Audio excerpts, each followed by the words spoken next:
Man search for meaning, जिनके लेखक हैं विक्टर फ्रैंकल, हमारे समय की महान पुस्तकों में से एक हैं।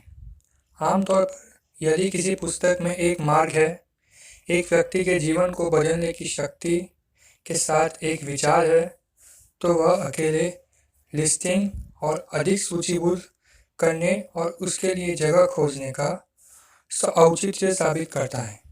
इस पुस्तक में ऐसे कई अंश हैं। यह सबसे पहले अस्तित्व के बारे में एक किताब है।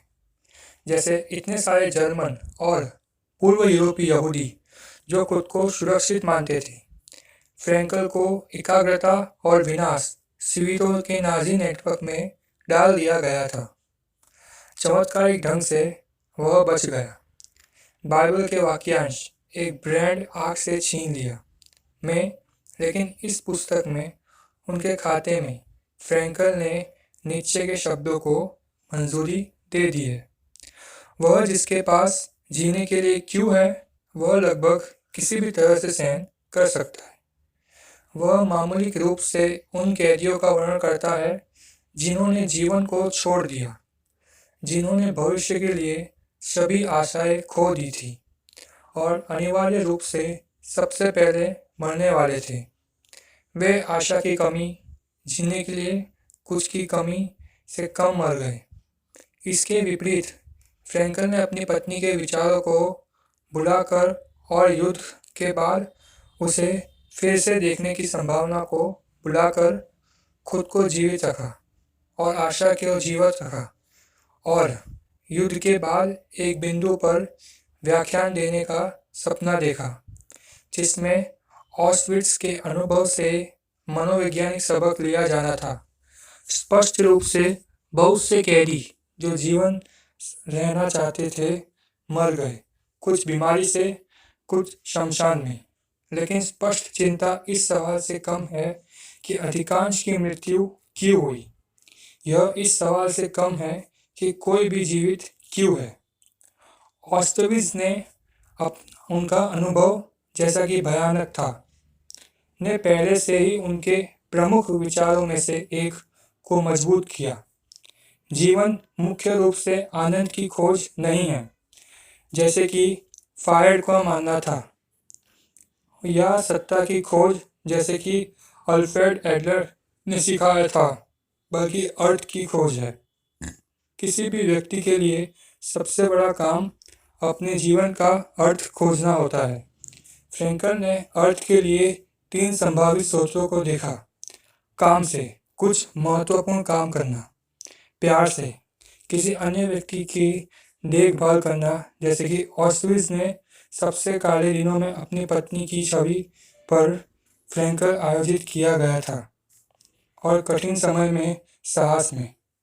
जिस तरह से हम इसके जवाब देते हैं उससे पीड़ित अर्थ। एक बिंदु पर वे लिखते हैं कि एक व्यक्ति बहादुर, प्रतिष्ठ और निस्वार्थ रह सकता है, या आत्मसंरक्षण के लिए कड़वी लड़ाई में वह अपनी मानवीय गरिमा को भूल सकता है और जानवर से अधिक नहीं बन सकता है। उन्होंने स्वीकार किया कि नाजियों के केवल कुछ कैदी ही पूर्व को करने में सक्षम थे, लेकिन ऐसा एक उदाहरण भी पर्याप्त प्रमाण है कि मनुष्य की आंतरिक शक्ति उसे अपने बाहरी भाग्य से ऊपर उठा सकती है।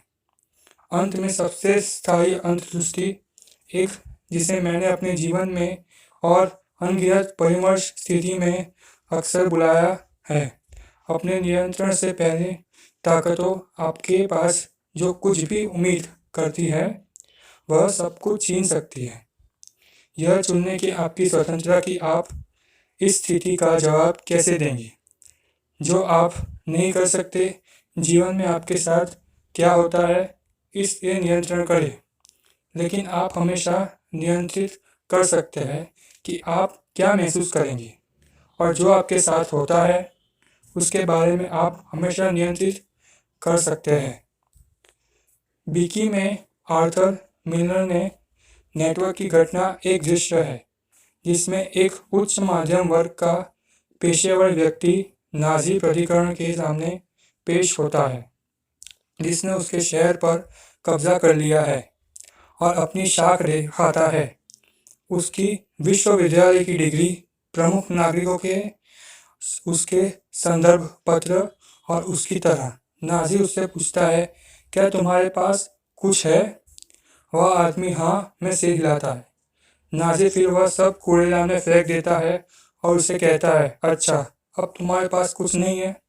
जिस मनुष्य का स्वाभिमान सदैव दूसरों के सम्मान पर निर्भर रहा है, वह भावनात्मक रूप से नष्ट हो जाता है।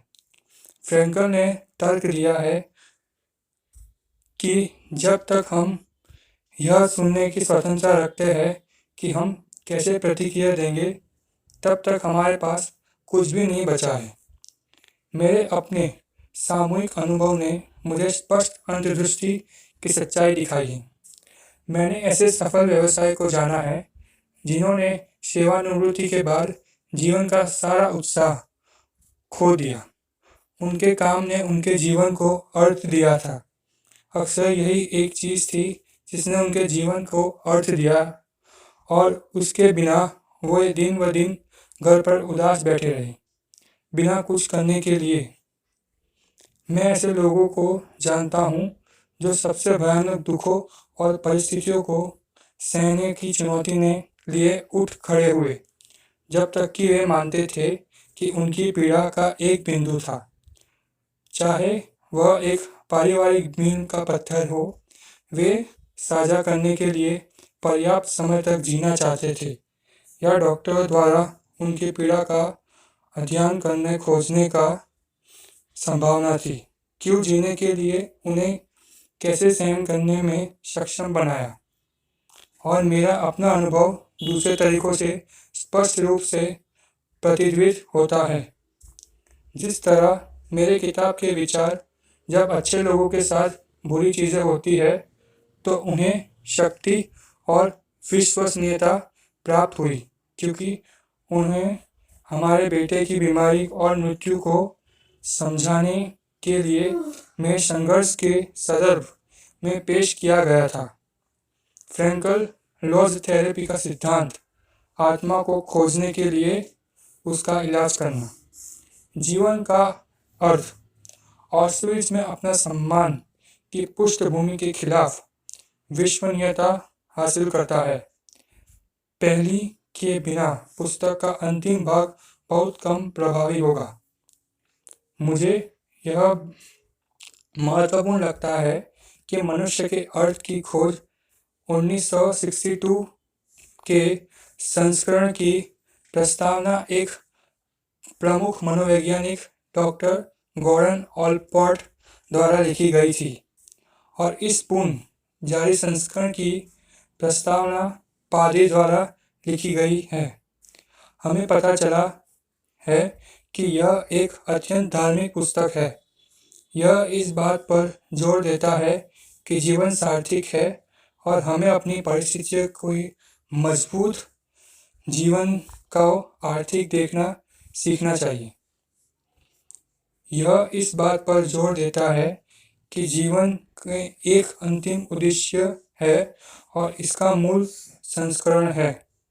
मैं एक परिशिष्ट जोड़ने से पहले वह 20वीं शताब्दी में लिखे गए सबसे धार्मिक वाक्यों में से एक के साथ समाप्त हुआ। हमारी पीढ़ी यथार्थवादी है क्योंकि हमें पता चल गया है कि मनुष्य वास्तव में है। आखिरकार मनुष्य वह है जो ऑस्ट्रिच ने गैस कक्षों में आविष्कार किया। हालांकि वह यह भी है कि जो उन गैस कक्षों में सीधे प्रवेश करते हैं, प्रभु की प्रार्थना या उसके होठों पर शेमा यीशु के साथ 1992 संस्करण की प्रस्तावना। यह पुस्तक अब 21 भाषाओं में प्रकाशित होने के अलावा अंग्रेजी में लगभग 100 छपाई देखने के लिए जीवित है और अकेले अंग्रेजी संस्करण की 3 मिलियन से अधिक प्रतियां बिक चुकी है। ये सूखे तथ्य है और यही कारण हो सकता है कि अमेरिकी समाचार पत्र और विशेष रूप से अमेरिकी टीवी स्टेशन कि पत्रकार अक्सर उन तथ्यों को सुनने के बाद अपना साक्षात्कार शुरू नहीं करते हैं। यह कहते हैं, डॉक्टर फ्रैंकल, आपकी पुस्तक एक सच्ची बेस्टसेलर बन गई है। आप इस तरह की सफलता के बारे में कैसा महसूस करते हैं? जहाँ पर मैं यह रिपोर्ट करके प्रतिक्रिया करता हूँ कि पहली जगह में मैं अपनी पुस्तक के बेस्टसेलर की स्थिति में एक उपलब्धि नहीं देखता हूँ और मेरी ओर से उपलब्धि बल्कि हमारे समय के दुख की अभिव्यक्ति है। यदि सैकड़ों हजारों लोग एक ऐसी पुस्तक के लिए पहुँचते हैं जिसका शीर्षक जीवन का अर्थ के प्रश्न से निपटने का वादा करता है, तो यह एक ऐसा प्रश्न होना चाहिए जो उनके नीचे जलता हो नाखूनों। एक सुनिश्चित करने के लिए कुछ और ने पुस्तक के प्रभाव में योगदान दिया हो सकता है। यह दूसरा सैद्धांतिक भाग, संक्षेप में लोगोथेरेपी, उबालता है। जैसे कि पाठ के लिए पहले भाग आत्मकथा खाते में हो सकता है। एकाग्रता शिविर में अनुभव, जहाँ एक भाग के रूप में मेरे सिद्धांतों की अस्तव्यस्त मान्यता के रूप में कार्य करता है। इस प्रकार दोनों पक्ष परस्पर अपनी विश्वसनीयता का समर्थन करते हैं। जब मैं 1945 में यह पुस्तक लिखी तो मेरे मन में ऐसे कुछ भी नहीं था और मैंने लगातार 9 दिनों के भीतर ऐसा किया और इस दृढ़ निश्चय के साथ कि पुस्तक को नाराजगी से प्रकाशित किया जाना चाहिए। वास्तव में मूल्य जर्मन संस्करण की पहली छपाई में मेरा नाम कवर नहीं दिखाया गया था। हालांकि आखिरी क्षण में पुस्तक के प्रारंभिक प्रकाशन से ठीक पहले मैंने अत्यंत अपने उस मित्र को दे दिया जिसने मुझसे इस प्रकाशित करने को आग्रह किया था। मेरे नाम के साथ कम से कम शीर्षक पृष्ठ पर सबसे पहले। हालांकि यह महत्वपूर्ण विश्वास के साथ लिखा गया था कि एक अज्ञात रचना के रूप में यह एक ठोस उदाहरण के माध्यम से अपने लेखक को कभी भी अजीज नहीं कर सका कि जीवन किसी भी परिस्थिति में संभावित अर्थ रखता है, यहाँ तक कि सबसे दुखी भी। और मैंने सोचा कि अगर एक एकाग्रता शिविर में उस बिंदु को चरम स्थिति में प्रदर्शित किया गया तो मेरी पुस्तक को सुनवाई मिल सकती है। इसलिए मैंने जो कुछ किया था उसे लिखने के लिए मैंने जिम्मेदार महसूस किया, क्योंकि मुझे लगा कि वह उन लोगों के लिए मददगार हो सकता है जो निराशा से ग्रस्त है। और इसीलिए यह मेरे लिए अजीब और उल्लेखनीय दोनों है कि कुछ दर्जन किताबों में से मैंने ठीक उसी को लिखा है जिसे मैंने नाराजगी से प्रकाशित करने का इरादा किया था, ताकि यह कभी भी लेखक की ओर से कोई प्रतिष्ठा नहीं बन सके। और फिर से सफल हो गया।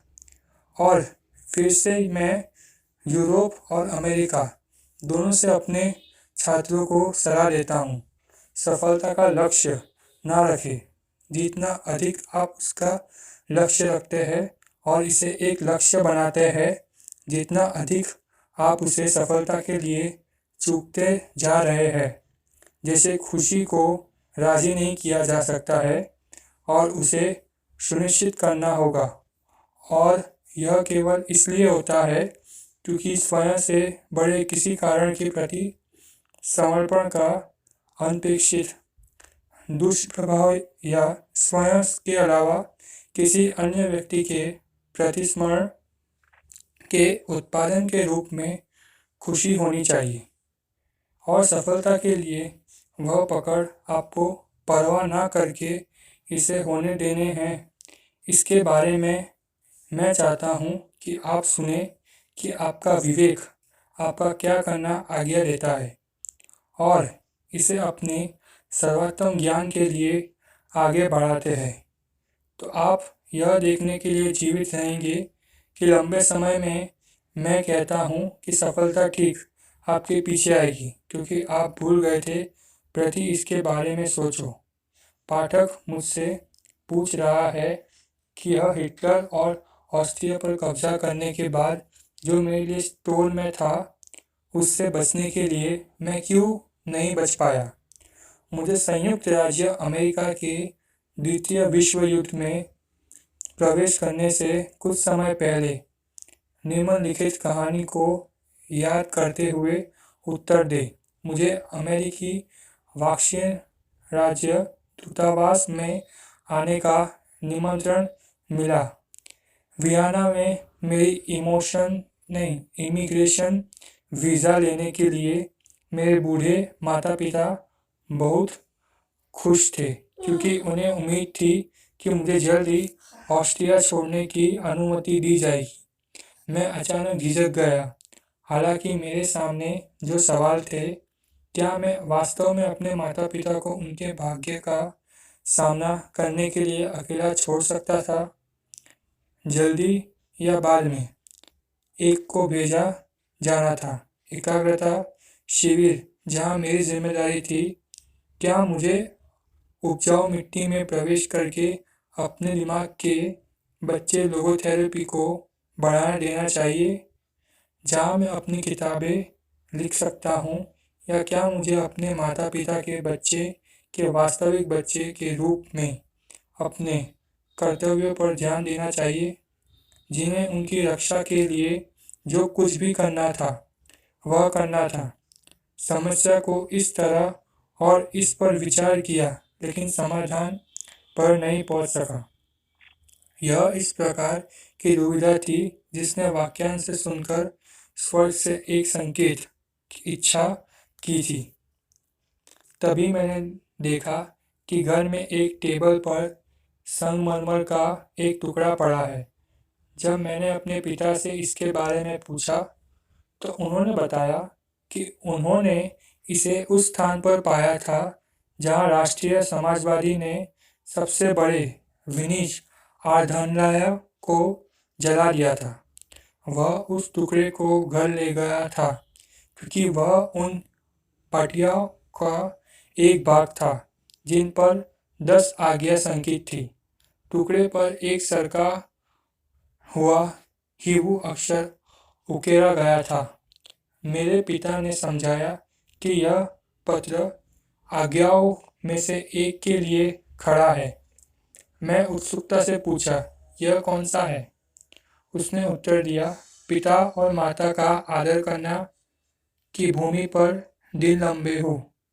उस समय मैंने पिता और अपनी माँ के साथ जमीन पर रहने और अमेरिकी वीज़ा को समाप्त होने देने का फैसला किया। एक एकाग्रता शिविर में अनुभव। यह पुस्तक तथ्य घटनाओं को लिखा जोखा होने का दावा नहीं करती है, बल्कि व्यक्तिगत अनुभव है। जिस लेखक कैदियों ने बार बार झेला है, यह एक एकाग्रता शिविर की अंदरूनी कहानी है, जिसे उसके बच्चे लोगों में से एक ने बताया है। यह कहानी उन महान बयानबाजों से संबंधित नहीं है जिनका पहले से ही पर्याप्त रूप से वर्णन किया जा चुका है। विचार कम अवसर माना जाता है, लेकिन छोटी छोटी पीड़ाओं की भीड़ के साथ। दूसरे शब्दों में, यह इस प्रश्न का उत्तर देने का प्रयास करेगा, एक एकाग्रता शिविर का दैनिक जीवन औसत कैदियों से दिमाग में कैसे परिलक्षित होता है। यहाँ वर्णित अधिकांश घटनाओं और प्रसिद्ध शिविरों में नहीं हुई, बल्कि उन छोटे शिविरों में हुई जहाँ अधिकांश वास्तविक तबाही हुई थी। यह कहानी महान नायकों और शहीदों की पीड़ा और मृत्यु के बारे में नहीं है, न ही यह उन प्रमुख कैपोस कैदियों के बारे में है जिन्होंने ट्रस्टी के रूप में काम किया, विशेष विशेष अधिकार या प्रसिद्ध कैदी थे। इस प्रकार यह पराक्रमी की पीड़ा से उतने अधिक चिंतित नहीं है, बल्कि बलिदानों, सूली पर चढ़ाए जाने और अज्ञात और अपंजीकृत पीड़ितों की महान सेना की मृत्यु के साथ है। ये आम कैदी थे जिनके आस्तीन पर कोई खास निशान नहीं था, जिन्होंने कैपू वास्तव में तुच्छ समझते थे, जबकि उन सामान्य कैदियों के पास खाने में बहुत कम या उत्तर की ओर था। कैपू सभी भूखे नहीं थे। वास्तव में कई कैपों ने अपने पूरे जीवन की तुलना में शिविर में बेहतर प्रदर्शन किया। अक्सर मैं पहरेदारों की तुलना में कैदियों पर अधिक कठोर होते थे और अस्पष्ट आदमी में तुलना में उन्हें अधिक क्रूरता से पीड़ा करता थे। ये कैपो निश्चित रूप में केवल उन कैदियों में से चुने गए थे जिनके पत्रों में उन्हें किसी प्रक्रिया में एक उपयुक्त बनाने के वादा किया था, और यदि उन्होंने उनसे जो अपेक्षा की थी उनका पालन नहीं किया तो उन्हें तुरंत पदावनत कर दिया गया। वे जल्द ही आसपास आदमी और शिविर वार्डन की तरह बन गए और उन्हें एक समान मनोवैज्ञानिक आधार पर आंका जा सकता है। बाहरी व्यक्ति के लिए शिविर जीवन की गलत अवधारणा को प्राप्त करना आसान है। एक अवधारणा जो कि सेंटिमेंट और दया के साथ मिलती है। वह अस्तित्व के लिए कठिन संघर्ष के बारे में बहुत कम जानता है, जो कैदियों के बीच व्याप्त था। वह दैनिक रोटी के लिए और स्वयं जीवन के लिए, एक अच्छे मित्र के लिए, स्वयं के लिए एक अथक संघर्ष था।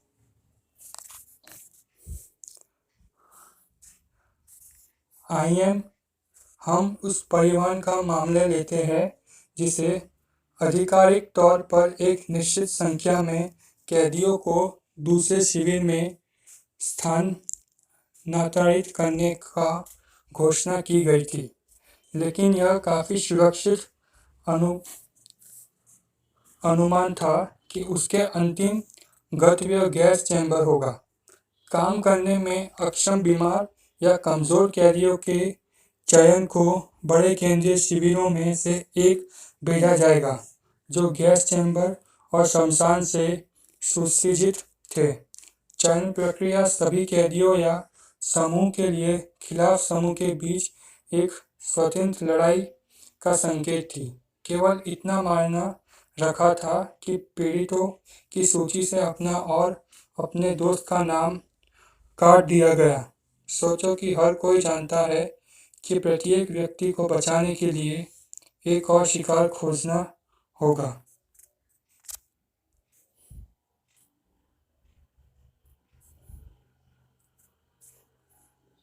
निश्चित संख्या में बंदियों को जाना पड़ा। प्रत्येक परिवहन के साथ यह वास्तव में मायने नहीं रखता था, क्योंकि उनमें से प्रत्येक एक संख्या के अलावा और कुछ नहीं था। शिविर में उन्हें अनेक प्रवेश पर कम से कम ऑस्ट्रिच में यह तरीका था। उनके सभी दस्तावेज उनसे अन्य कब्जे के साथ ले लिए गए थे। इसलिए प्रत्येक कैदी के पास एक काल्पनिक नाम या पेशे का दावा करने का अवसर था, और विभिन्न कारणों से कई लोगों ने ऐसा किया।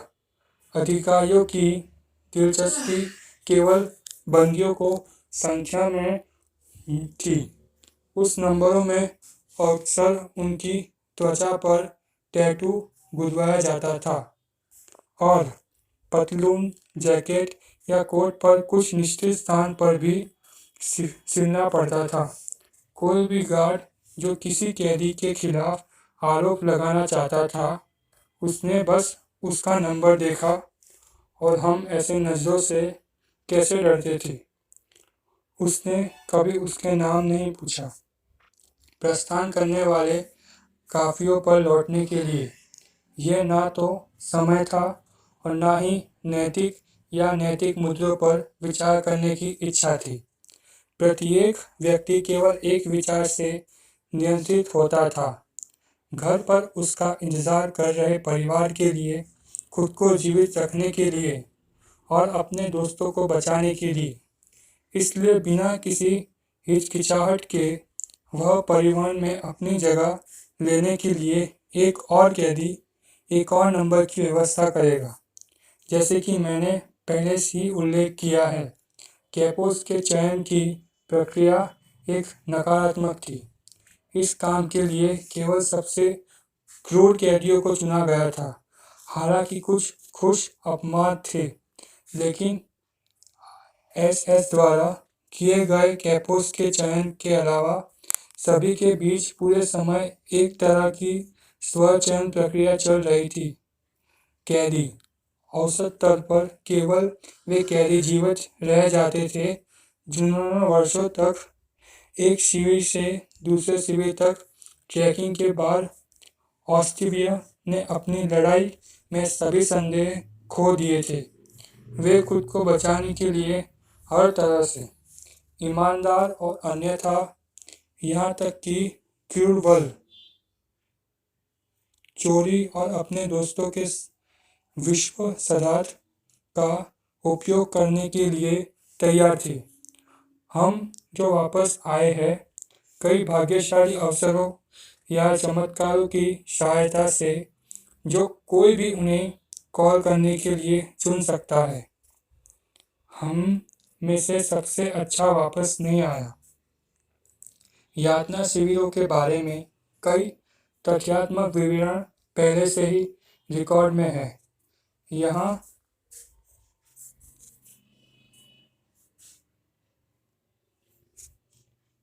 तथ्य तभी तक महत्वपूर्ण होंगे जब तक वे मनुष्य के अनुभव का हिस्सा है। यह उन अनुभवों की सटीक प्रकृति है कि निम्नलिखित निबंध वर्णन करने का प्रयास करेगा। उन लोगों के लिए जो एक शिथिल में कैदी रहे हैं, यह उनके अनुभव को वर्तमान ज्ञान के आलोक में समझाने का प्रयास करेगा। और उन लोगों के लिए जो सभी अंदर नहीं रहे हैं, यह उन्हें समझने में मदद कर सकता है। और सबसे ऊपर यह समझने के लिए कि केवल बहुत कम प्रतिशत कैदी बच गए हैं और जो अब जीवन का बहुत कठिन पाते हैं। वे पूर्व कैदी अक्सर कहते हैं, हम नापसंद करते हैं, हमारे एक्सपायरी के बारे में बात कर रहे हैं। उनके लिए किसी स्पष्टीकरण की आवश्यकता नहीं है। जो अंदर है और अन्य समझेंगे कि ना तो हमने तब कैसे महसूस किया था और ना ही अब हम कैसे महसूस करते हैं। विषय के एक व्यवस्थित प्रस्तुत का प्रयास करना बहुत कठिन है, क्योंकि साइकोलॉजी के लिए एक निश्चित वैज्ञानिक टुकड़ी की आवश्यकता होती है। लेकिन एक व्यक्ति जो स्वयं एक कैदी होने के दौरान आपकी टिप्पणियों को करता है, उनके पास आवश्यक अलगाव होता है। बाहरी व्यक्ति को ऐसी अलगाव की अनुमति दी जाती है, लेकिन वह वास्तविक मूल्य का कोई बयान देने के लिए बहुत दूर है। केवल अंदर का व्यक्ति जानता है कि उसके निर्णय उद्देश्यपूर्ण नहीं हो सकते हैं। उसका मूल्य आकलन अनुपात से बाहर हो सकता है। यह अपरिहार्य है। किसी भी व्यक्तिगत पूर्वाग्रह से बचने का प्रयास किया जाना चाहिए, और यह उस तरह की पुस्तक की वास्तविक कठिनाई है। कई बार बेहद अतरंग अनुभवों को बताने का साहस रखना होगा। मेरा इरादा केवल अपने जेल नंबर का उपयोग करके गुमनाम रूप से इस पुस्तक को लिखने का था, लेकिन जब पांडुलिपि पूरी हो गई तो मैंने देखा एक गुमनाम प्रकाशन के रूप में यह अपना आदम मूल्य खो देगा और मुझे विश्वासों को खुले तौर पर बताने का साहस होना चाहिए। इसलिए मैंने दिखावटीपन की तीव्र नापसंदगी के बावजूद किसी भी अंश को हटाने से परहेजा किया। मैं इस पुस्तक में सामग्री को सुशिक्षित सिद्धांतों को मैं बदलने के लिए इसे दूसरे पर छोड़ दूंगा। ये प्रिजन लाइफ के पाइस्कोलॉजी में योगदान बन सकता है, जिसकी जांच प्रथम विश्व युद्ध के बाद की गई थी और जिसने हमें कांटेदार तार बीमारी के सिंड्रोम से परिचित कराया है। हम जानते हैं कि मनोविकृति विज्ञान के अपने ज्ञान का समुद्र करने के लिए द्वितीय विश्व युद्ध के ऋषि है। यदि मैं लैम्बर्न द्वारा प्रसिद्ध वाक्यांश और एक पुस्तक के शीर्षक की भिन्नता को उद्धृत कर सकता हूँ, क्योंकि युद्ध ने हमें युद्ध दिया नसों और उसने हमें एकाग्रता शिविर दिया। तो यह इस बुक का पार्ट 1 है। आगे ही पार्ट 2 आएगा और अगर आपको इसकी बुक पढ़नी हो तो मैं नीचे लिंक डाल दूँगा, आप उसमें से खरीद सकते हैं। शुक्रिया।